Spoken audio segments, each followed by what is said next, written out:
அஸ்ஸலாமு அலைக்கும் வரஹ்மத்துல்லாஹி வபரகாத்துஹு.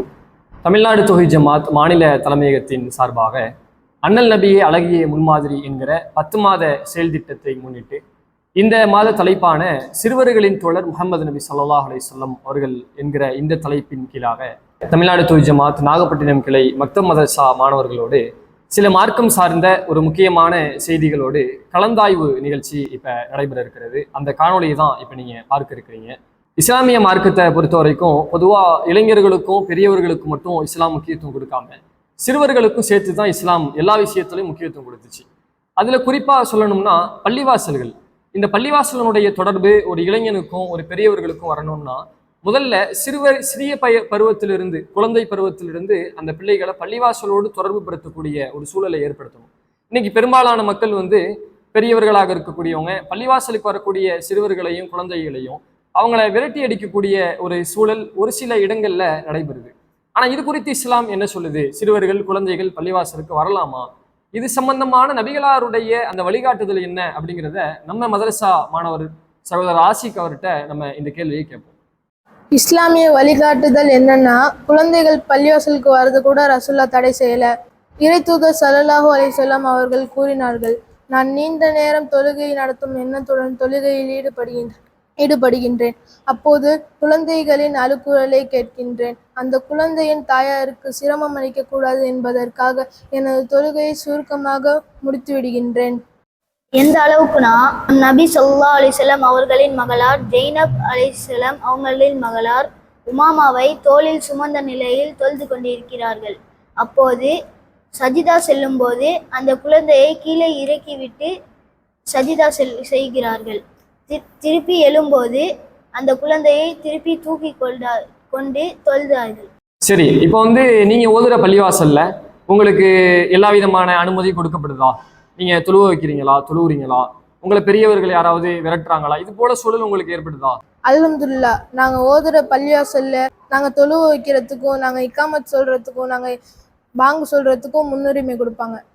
அப்ப இந்த செய்தியில இருந்து நமக்கு என்ன தெரிய வருதுன்னா, அல்லாஹ்வுடைய தூதர் குழந்தைகள் பள்ளிவாசலுக்கு அழைச்சிட்டு வரும் பொழுது குழந்தைகள்னா அவங்க அழுவதான் செய்வாங்க, குழந்தைகள்னா அவங்க சத்தம் போட்டு சேட்டை பண்ணதான் செய்வாங்க.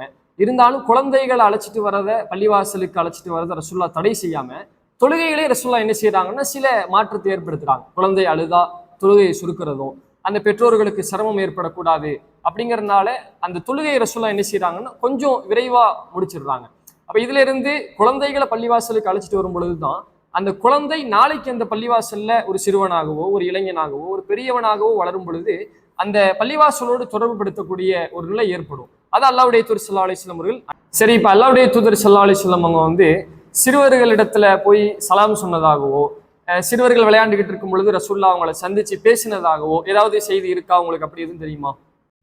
அனஸ் பின் மாலிக் ரலியல்லாஹு அவர்கள் அறிவித்தார்கள், அவர்கள் சிறுவர்களை கடந்து சென்ற போது அவர்களுக்கு சலாம் கூறினார்கள்.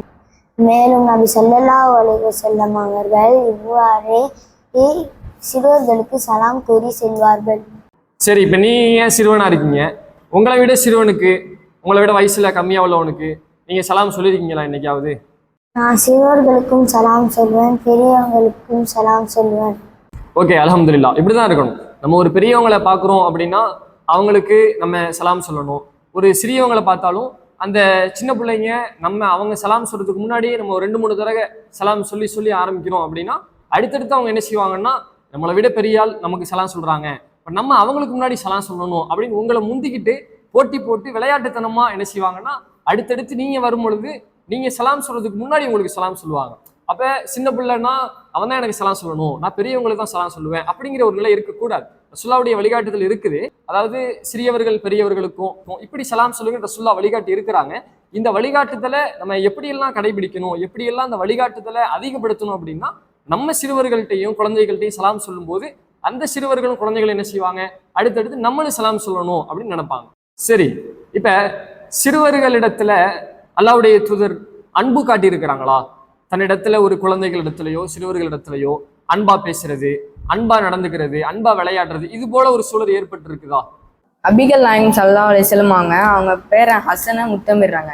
அதை பார்த்த பக்கத்துல இருந்த அக்ரஃப் இப்னு ஹாசிம் அவங்க சொன்னாங்க, எனக்கு 10 பிள்ளைங்க இருக்காங்க, ஆனால் நான் அவங்களுக்கு முத்தமிட்டதில்லை அப்படின்னு சொன்னா நபிகள் நாயகம் ஸல்லல்லாஹு அலைஹி வஸல்லம் அவங்க சொல்றாங்க, பிறரிடம் அன்பு காட்டாதவர்களுக்கு அல்லாஹ் அன்பு காட்ட மாட்டான் என்று சொன்னாங்க.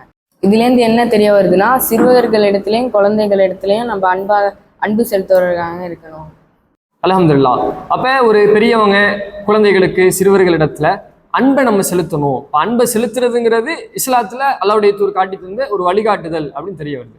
ஓகே, அல்ஹம்துலில்லாஹ். அடுத்து ரஹீக் ஈசா, நீங்க சொல்லுங்க, ரசூல்லா வந்து சிறுவர்களிடத்துல ஒரு ஜாலியா ஒரு அன்பா விளையாட்டுத்தனமா ரசூல்லா என்னைக்காவது பேசியிருக்காங்களா? அனஸ் பின் மாலிக் ரலி அவங்க அறிவித்திருக்காங்க. நூல் புகாரி 6129. நபி ஸல்லல்லாஹு அலைஹி வஸல்லம் அவங்க வந்து எங்களோட இனிமையாக பழகுவாங்க. எந்த அளவுனா, நான் சிறுவனாக இருக்கும்போது என் தம்பி அபூ உமரை பார்த்து கேட்பாங்க, அபூ உமரே, நீ ஒரு சின்ன குருவி வச்சிருப்பில்ல, அதுக்கு என்ன ஆகிவிட்டது என்று கூட நபி ஸல்லல்லாஹு அலைஹி வஸல்லம் அவங்க அபூ உமரை பார்த்து கேட்பாங்க. சரி, இப்ப நீங்க இது மாதிரி ஏதாவது சிட்டுக்குருவி, பூனைக்குட்டி, ஆட்டுக்குட்டி ஏதாவது வளர்த்தது உண்டா? நானே ஒரு ரஸ்மின்னு ஒரு பூனைத்தான் வச்சிருந்தேன். அது வந்து இன்னொரு பாட்டியை வந்து கேட்டாங்கன்னு அவங்கள்ட்ட கொடுத்துட்டேன். ஓகே, அல்ஹம்துலில்லாஹ். அடுத்து ரசூல் ஸல்லல்லாஹு அலைஹி வஸல்லம் அவர்கள் சிறுவரிடத்துல அன்பாவும் இருந்தாங்க. அவங்களுக்கான சிறுவர்களுக்கான எல்லா உரிமைகளையும் ரசூல் ஸல்லல்லாஹு அலைஹி வஸல்லம் அவர்கள் பள்ளிவாசலுக்கு கொடுத்தாங்க. விளையாட்டுத்தனமா ரசூல்லா பேசினாங்க. இதோடு நிறுத்திக்காம அந்த சிறுவர்களை வந்து மார்க்க அடிப்படையில வார்த்தெடுத்தாங்க ரசூல்லா. ஒரு சிறுவன் ஒரு இஸ்லாமிய அடிப்படையில எப்படிலாம் வாழணும், எப்படின்னா சமூகத்துல நடக்கணும் அப்படின்னு ரசூல் ஸல்லல்லாஹு அலைஹி வஸல்லம் அவர்கள் நிறைய விஷயங்களை சொல்லியிருக்காங்க.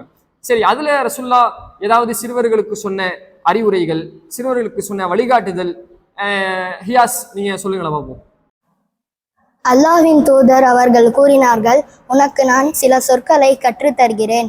அல்லாஹ்வின் விஷயத்தில் பேணுதலாக இரு, அல்லாஹ் உன்னை பாதுகாப்பான். அல்லாஹ்வின் விஷயத்தில் பேணுதலாக இரு, அல்லாஹ்வை கண்முன்னே பெற்றுக்கொள்வாய். நீ எதையாவது கேட்பதாக இருந்தால் அதை அல்லாஹ்விடத்தில் கேள். மேலும் நீ உதவி தேடுவதாக இருந்தால் அதை அல்லாஹ்விடத்திலே உதவி தேடு. அறிந்து கொள், அனைவரும் ஒன்று சேர்ந்து உனக்கு ஒரு நன்மையை செய்ய நாடினால் அல்லாஹ் நாடினால் தவிர அவர்களால் உனக்கு ஒரு நன்மையும் செய்ய முடியாது. அனைவரும் சேர்ந்து உனக்கு ஒரு தீமையை செய்ய நாடினால் அல்லாஹ் நாடியதை தவிர எந்த ஒரு தீமையையும் அவர்களால் செய்ய முடியாது. எழுதுகோள் உயர்த்தப்பட்டு விட்டன, ஏடுகள் காய்ந்து விட்டன. இந்த அறிவுரை இப்னு அப்பாஸ் அவங்களுக்கு மட்டும் இல்லை, எங்க எல்லாருக்கும் தான். அல்ஹம்துலில்லாஹ். இப்போ நம்ம நாகப்பட்டினம் மக்தம் மதரசா மாணவர்களோடு ஒரு சிறிய கலந்தாய்வு இப்போது முடிவடைகிறது. இன்ஷா அல்லாஹ் அடுத்தடுத்து வேறு வேறு புதிய மாணவர்களோடு புதிய வீடியோவில் சந்திப்போம். அஸ்ஸலாமு அலைக்கும் வரஹ்மத்துல்லாஹி வபரகாத்துஹு.